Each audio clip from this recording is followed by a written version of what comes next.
আসসালামু আলাইকুম।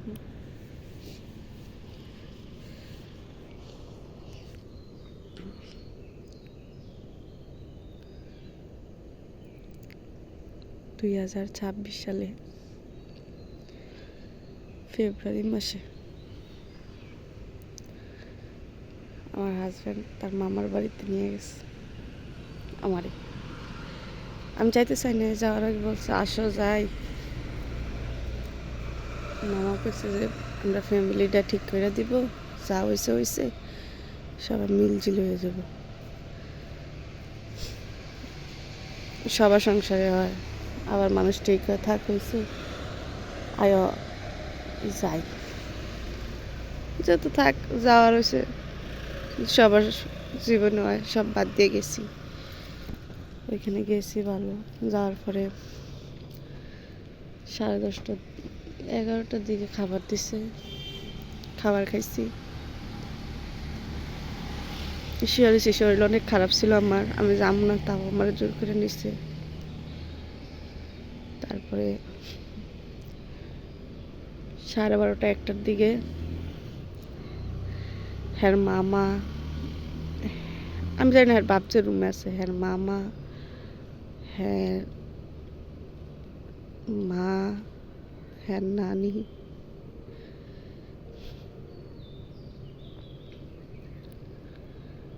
হ্যাঁ নানি বসছে খাটে। আর বাপে আমি তো জানি না, যা গেছি আমি দরজাতে যেয়ে দাঁড়াইছি। দাঁড়ানোর পরে তো হ্যাঁ মামা কইতেছে কি আসো ভিতরে আসো। পরে আমি কি ভিতরে যে বসাতেই আমার শ্বশুর হাত পাও লাইরা নাইমা কি লাফালাফি কি যে একটা শুরু করছে। তখন আমার মামা শ্বশুর বলতেছে সোনিয়া তুমি এখান থেকে চলে যাও। মানে ওনার এরকম ইয়ে দেখে আমি ব্যাক করে গেছি, ও মা এগুলো কি হইতেছে। তারপরে আমি মানে বসে রয়েছি, মানে আমি কী করবো, তখন আমার ব্রেনেই কাজ করতেছে না। তারপরে যে আমি বসে রয়েছি, তখন আমার মামি শাশুড়ি আমার হাতে ধরে বলতেছে সোনিয়া তুমি এখান থেকে বাইরে যাও, ওই আর তুমি এখান থেকে আইসা করো। হাতে ধরে টাইন না বলতে, হাতে ধরে টান দিয়ে বলতেছে আইসা করো আমার সাথে। আমি বলতেছি দাঁড়ান দাঁড়ান, হাতে ধরে টাইন না ঘর থেকে রুমের থেকে বাইর করা যায় কথা, ঘর থেকে বাইর করে দেয় একই কথা। উনি কি করছে বলতেই উনি আমার হাতটা ছাইড়া দিচ্ছে, ছাইড়া উনি চলে গেছে। তারপর আমি কি করলাম, ওইখান থেকে বাইরে গেলাম কান্না করতে করতে, কান্না করে রুমে গিয়ে আমার বাড়িতে ফোন দিলাম, ফোন ধরে না। তারপরে আমার বোনের জামাইটা ফোন দিছি, ধরছে ধরা। তখন আমি কান্না করতেছি আর এগুলো বলতেছি, একটু কান্না করতেছি আর এগুলো বলতেছি।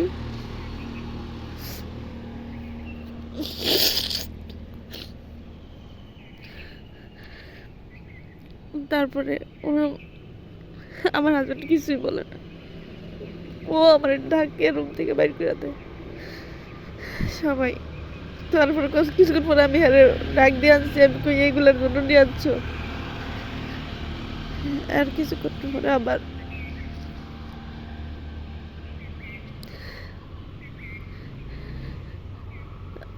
এটা বলার পরে সাথে সাথে আবার গেছে গা। যাওয়ার পরে পরে আসছে বাইরিয়া না। তারপর আমি মোবাইলে কথা বলতেছি, অনেকক্ষণ পর্যন্ত কথা বলছে তারা। বলার পরে গেটের সামনে, কারোর দরজাটার সামনে আমি মোবাইলে কথা বলতেছি আমার বোনের জামাইয়ের সাথে। এমন সময় আমার শ্বশুর ঘর থেকে বেরিয়েছে, বাইরে উনি আমার মুখে মুখে তুতু আর আমার মারতে আসছে। আমার মুখে চাই, মুখের সামনে হাতে চোখ উঠে নেব। তখন আমি কিছু মারেন, সাহস থাকলে মারেন। উনি আমার মারতে আসছে, ধরেই ফেলছিল। তখন আমার শাশুড়ি ওটারে ঢাকে নিয়ে গেছে, আমার মুখে তুতু, পুরো মুখে তুতু। আমার বাপ মতো লেগালাগালি, আমার গালাগালি, এমন খারাপ ব্যবহার বলার বাহিরে। আমার তারপরে আমি কান্না করতে রুমে গেছিলাম। আমার জামাই রুমে যে আমার আমার মাইন্ডের মানে ওইখানে কেন আমার নিচে আমি নিজেও জানি না, বুঝতেও পারতেছি না। তারপরে এমন কইরা সারা রাত আমি কান্না করছি। এর ভিতরে আমার খালা শাশুড়ি লিপি, হ্যাঁ আমার জীবনে অনেক মানে আমার জীবনে অনেক ক্ষতি করছে। আল্লাহ হ্যার সন্তান থাকলে আল্লাহ যদি হ্যার সন্তান দিয়ে দেয়, আল্লাহ যেন হ্যারে দেয়, আল্লাহ যেন হ্যার স্বামীর সংসার দিয়ে দেয়, আল্লাহ যেন হ্যার সংসার দিয়ে দেয়, আল্লাহ যেন হ্যার সন্তানদের সংসার দিয়ে দেয়। আমি আল্লাহর কাছে কইলাম, আল্লাহ যেন এই দুনিয়ার মাটির থেকে দেখাই আর নেয়, আল্লাহ যেন আখিরাতের বিছানা বিছাই না, আল্লাহর কাছে দুনিয়ার থেকে চাই ওই যে আমরা দুনিয়াতে আমার সাথে করছে, আল্লাহ যেন এই দুনিয়াতে অনেক কইরা নেয়। এই লিপি আমারে সব সময় মিথ্যা সান্ত্বনা দিত, মিথ্যা। ও সব সময় নিজের স্বার্থটা চিন্তা করতো। আমাদের বাসায় এসে ও ঈদের সময় আমাদের বাসায় এসে মার্কেটিং করে যেত, আমার একটা কিছু কিনে যেত না, আর কিনে দেওয়ার কথা কইতো না, কি সুন্দর কইতো তুই তো কিনতেই পারবি একটা ঈদ। ও নিজের জন্য মার্কেটিং করে নিত, ওর ভাইয়ের মেয়ের জন্য টাকা নিয়ে যেত, মার জন্য টাকা নিত, এগুলো আমার হাজবেন্ডের থেকে নিত। আমি কিছুই বলতাম না, কিন্তু ওরা সবাই মার্কেটিং পাইতো, আমি একটা ঈদের কাপড় পাইতাম না। তো আলহামদুলিল্লাহ এরপরে যাক, এ লিপি অনেক কিছু করছে কইছে। এর ভিতরে আবার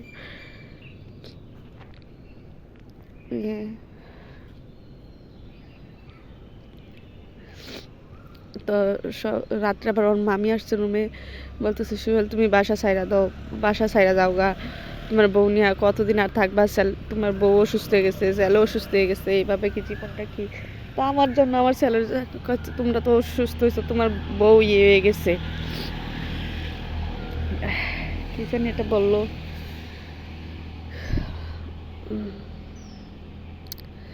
কথার আমার খেয়াল নাই, আমি ওইরকম হয়ে গেছি যে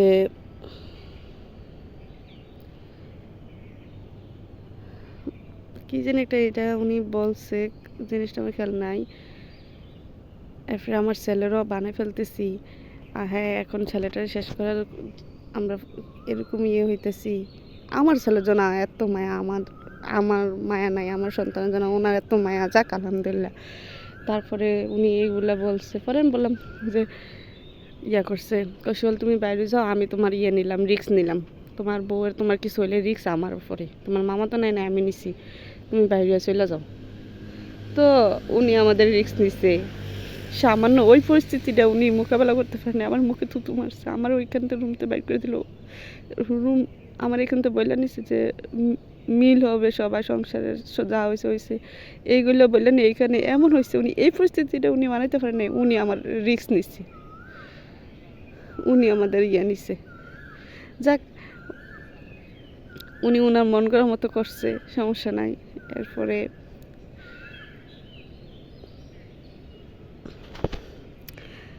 রাত্রিগুলো বললাম, উনি চলে গেছে।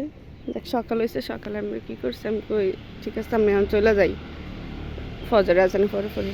উনি বলতেছে, ওনার ফোন দিছি, ফোন ধরে না, পরে ফোন ধরছে, উনি আসছে, পরে বলতেছে সুহেল কেন যাবা, তোমার বউ আর তুমি কতদিন এরকম লুকালুকি করবা, তোমরা কতদিন এরকম অপমানিত হইবা, লুকিয়ে চলবা, এগুলো বলতেছে।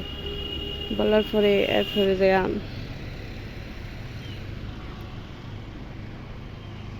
এভাবে এগুলো লুকিয়ে বলছে, বলার পরে বলতেছে তোমার বউর মুখে থুতু মারছে, বিচার নিবা না, বিচার তোমার মামা বলছে ঘুম থেকে ওইটা বিচার করবে, এরপরে যাইবা, এটার বিচার হবে। তো আর কি, আমার জামাইরে বলছি না আমার বিচার দরকার নেই, আমি বাসায় যাবো, জামাই না থাকি, বিচার নিয়ে যাই। ও মা, সকাল হয়েছে, হওয়ার পরে ওনারা কী করছে, কথাবার্তা বলতেছে, আর বলতেছে ঠিক আছে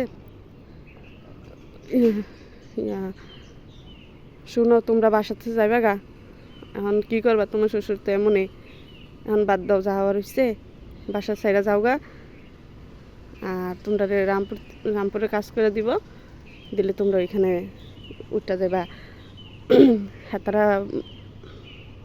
ফাউন্ডেশন টাইনা দিব, দরজা জানালা ইট গাঁথনি টাকা লাগলে আমি দেবো, আমি কাজ করে দেবো, বাস তোমরা বাসার যাওগা, রামপুরের বাড়ি করে তারপরে বাসার থেকে আইবা। তাই আমি বললাম ইয়ে করছে এইখান থেকে যাবো, কাজ যত ধরবো কাজ শেষ হলে এইখান থেকে যাবো, সমস্যা কী?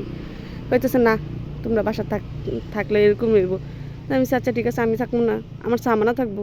কয় তাহলে ঠিক আছে যাও, তুমি থেকো না, তোমার সামানা থাকবো। আমি ঠিক আছে। আমার শাশুড়ি মনে করছে না না না সামানা থাকা যেত না, সামানাও লয়ে যেতে হবে। আমার শাশুড়ি কইতেছে হ্যাঁ সামানা সহ লয়ে যাবি গা। তো এরপরে আমার শাশুড়ি কইতেছে না আমরা একটু থাকার জায়গা করতে হবে, আমরা এখানে থাকতে পারি না, কষ্ট এত জন্ম কষ্ট করেছি, সারা জীবন কষ্ট করছি, এখনও কষ্ট করতেছি, জীবনে সুখ পেলাম না, এই সে উনি এইগুলো বলতেছে। পরে কইতেছে কি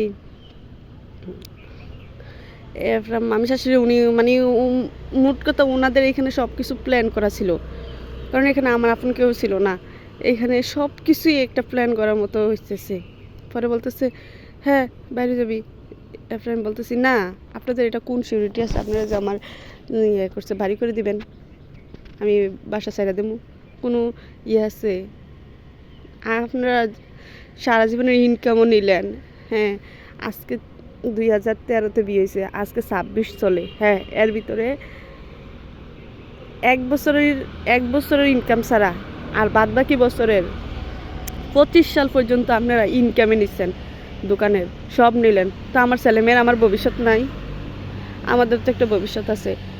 তখন উনি আমার মামা শ্বশুর কইতেছে আচ্ছা তুমি যত সিকিউরিটি চাও ঠিক আছে ইস্টামে সিঙ্গাসার করে দিব তোমার শাশুড়ি। পরে ইস্টাম আনছে, ইস্টামে কী লিখছে যে এইখানে সোনিয়া মানে এইখানে উপস্থিত, মানে শান্ত মাথায় চিন্তা ভাবনা ডিসিশনটা নেওয়া হয়েছে, সোনিয়া আছে, সুহেল সোনিয়া আছে এখানে উপস্থিত। এর ভিতরে লেখাগুলো তো সবগুলো আমার মনে নাই। তারপরে বলছে যে সোনিয়া সুহেল এখন ইয়েতে বাসা বাড়ি করে থাকবে, আর রামপুরের বাড়ি কাজ করা হলে রামপুরের বাড়িতে যাবে। তো উনি এটা কখন করবে না করবে ওটা তো কোনো সিকিউরিটি দেয় নাই। তো উনি কী করছে কইতেছে সুহেল সিঙ্গেসার কর। তা আমার জামাই কই থেকে সিঙ্গেসার করে লেগেছে, কাগজ পড়ছো না পড়ে সিঙ্গেসার করে লেগেছে। কাগজে কী লেখা ছিল আমি পরে আবার ইয়ে করবো, পড়া বলবো, সিঙ্গেসার করে লেগেছে। পরে আমার কইতেছে সিঙ্গেসার করলাম, আমাকে না আমি কি সিঙ্গেসার করবো, এখানে আমার কি ইয়ে, না আমি কোনো সিঙ্গেসার করবো না। যেইখানে ওইখানে যেহেতু আমার কোনো মূল্য ছিল না, উনি বলতেছে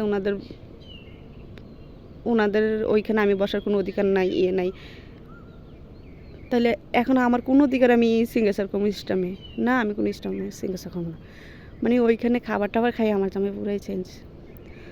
পরে আমার কাছে সিঙ্গেসার আমি সিঙ্গেসার করি না, আমাকে না আমি সিঙ্গেসার করবো না।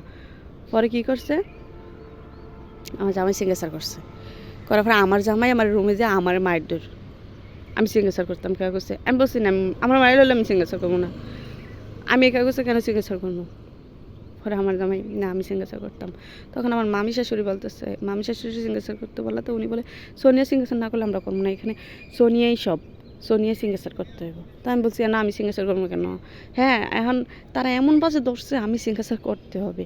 পরে আমি বাদ দিয়ে বলছি ঠিক আছে আপনারা যা, এখানে তো হ্যাঁ এখানে তো আমার কোনো ইয়ে নাই, যার দরকার হ্যাঁ তো সিঙ্গেসার করছে না, আর আমার এটা হ্যান কি লেগা ওইখান থেকে আমি বাইরনের জন্য তাড়াতাড়ি করতেছি, কারণ এমন বাজে ওনারা ধরছে আমার জোর করে সিঙ্গেসার রাখবে।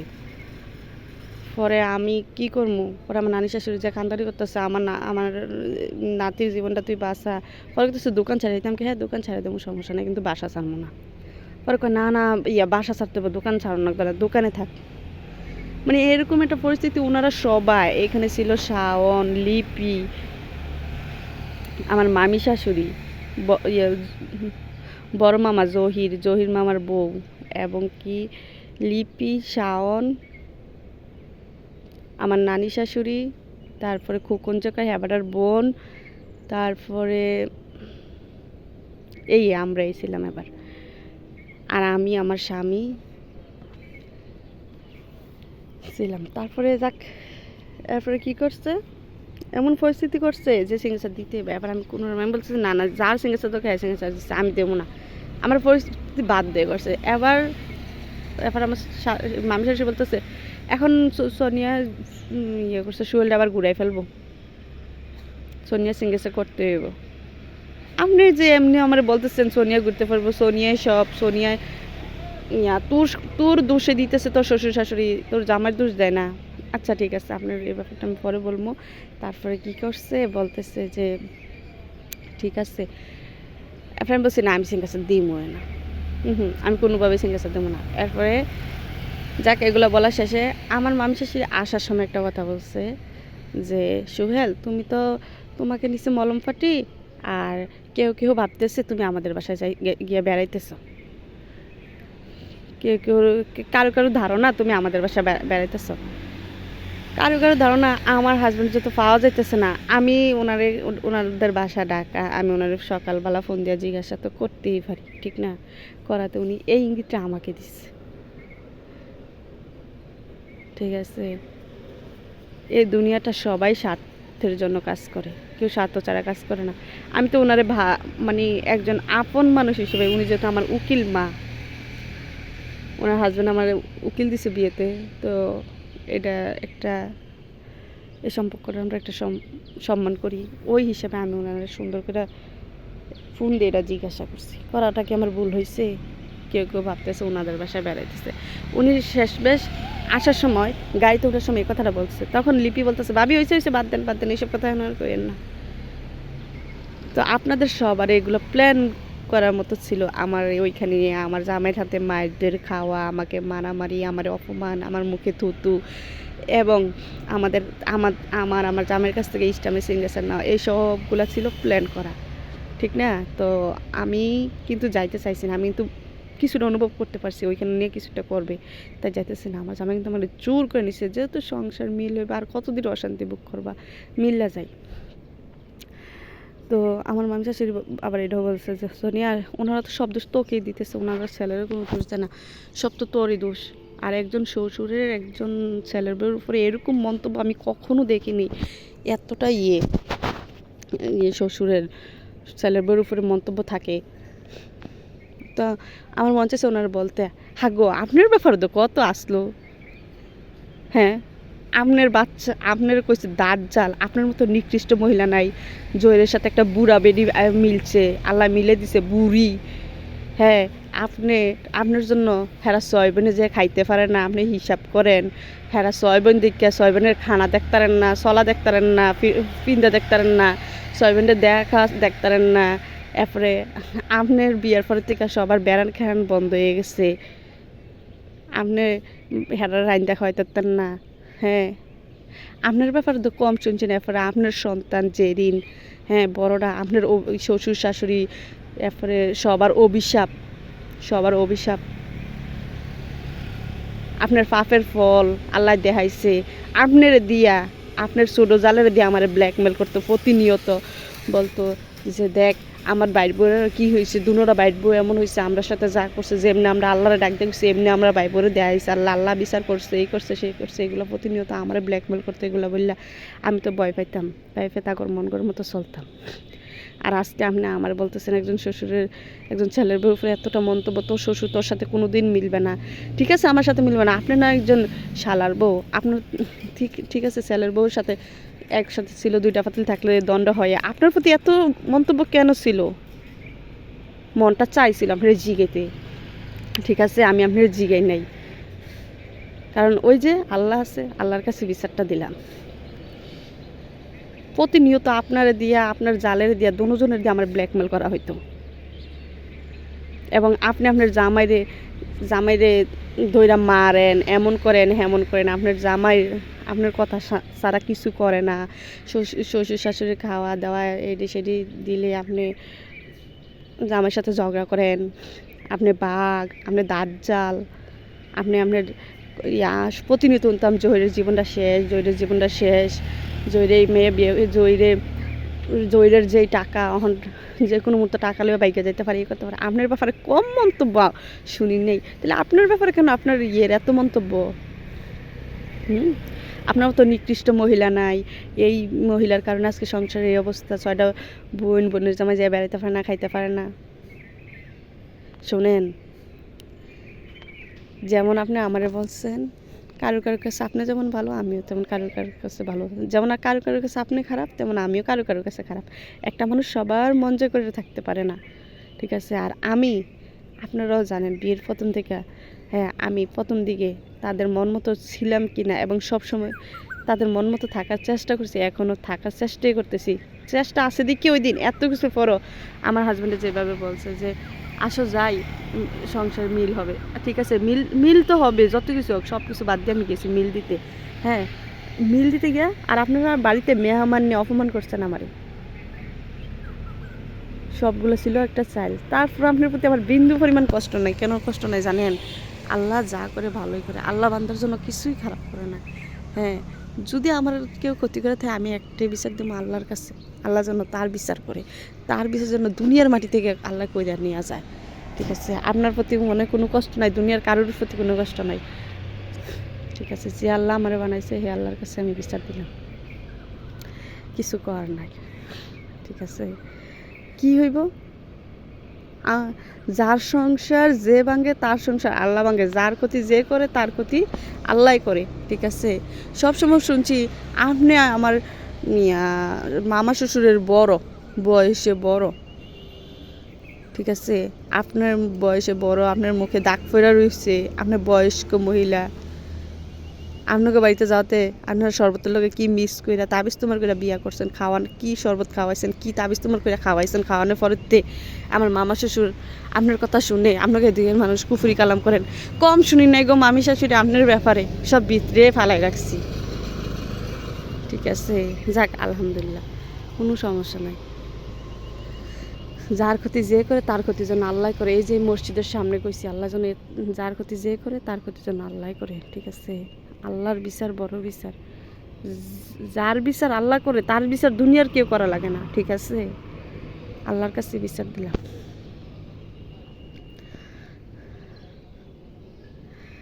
আবার উনি বলতেছে এই যে সোনিয়ার বাবা মাকে ফোন দাও, ইয়ে করছে আপনার মেয়ে সিগনেচার দেয় না, ইয়ে আমরা এইভাবে এরকম ইয়ে নিচ্ছি, ডিসিশন মানে না। কী সিগনেচার দিব আমি? ওই সময় এই কথাটা বলেন নাই কেন? সোনিয়া বসবে না? সোনিয়া এখানে বসাতে কি হয়েছে? আর কেন থুতু মারছে? কোথায়? আপনি কি সলিউশন দিচ্ছেন? আপনারা বলছেন আমার শ্বশুর এমনই, কোনো সমাধান দিচ্ছেন? যাক আলহামদুলিল্লাহ, সমস্যা নেই। একবারে বলছি যার ক্ষতি যে করে তার ক্ষতি আল্লাহ করে, আল্লাহর বিচার বড় বিচার, দুনিয়ার মানুষের বিচার না, যাক।